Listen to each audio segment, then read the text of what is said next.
It's been nothing short of a struggle, a nightmare. This morning, an exclusive interview with Americans Brian Hagerich and his wife Ashley, as Brian faces sentencing, what could be a dozen years in a Turks and Caicos prison after airport security here found ammunition in his suitcase back in February. When you see them grab the box of ammo and you realize that it's in there, what's the first thing that goes through your head? Just complete utter surprise, shock. I was honestly unsure of what's next. The family has been coming to Turks and Caicos for years, their kids aged 6 and 4, counting down the days each time before another beach trip. I would certainly say it was probably the best one that we've had yet. Vacation over, about to board a flight home to Pennsylvania, Brian says his name was called over the PA system. His checked bag had been selected for a random search. Authorities then found hunting ammo Brian says he'd forgotten was in there after a recent trip. In a matter of minutes, he was arrested in front of his kids and taken away. I remember pleading, like, can't we just give this to you? Can't we just pay a fine? Like, it was an honest mistake. And it was a firm no. So it was quick, and the kids were crying, and we said goodbye. And just disbelief is probably the best word I can even use to describe it. Brian went to jail, spending 8 nights inside. Those were the absolute darkest days and nights of my life. A tough amendment to a law in Turks and Caicos set a minimum 12-year sentence for anyone found with illegal guns or ammunition.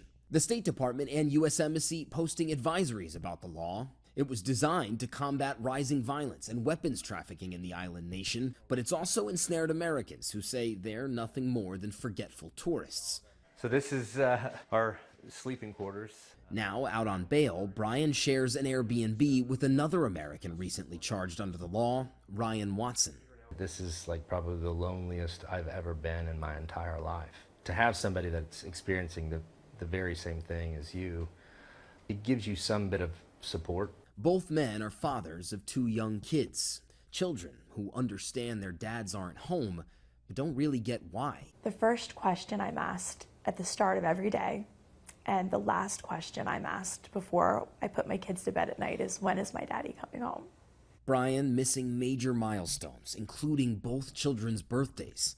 He's scared he won't get to see his daughter graduate kindergarten, or even possibly high school. 12 years is a long time, and just all those special things, you look forward to as a parent, knowing that you potentially couldn't be there for those, that's what keeps me up at night. A court will soon decide Brian's sentence. He accepts he did something wrong.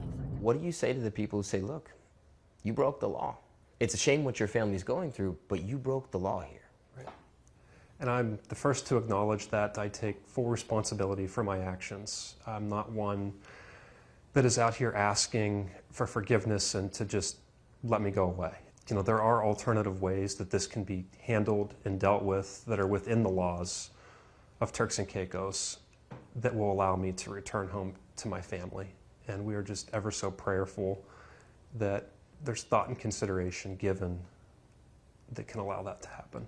I just ask for a little grace from people to understand that we're all human, and this was an honest mistake. I'm a good person. We love this island, we love the people, we love the culture, everything about it. One honest mistake, to please don't let that define me for the next 12 years.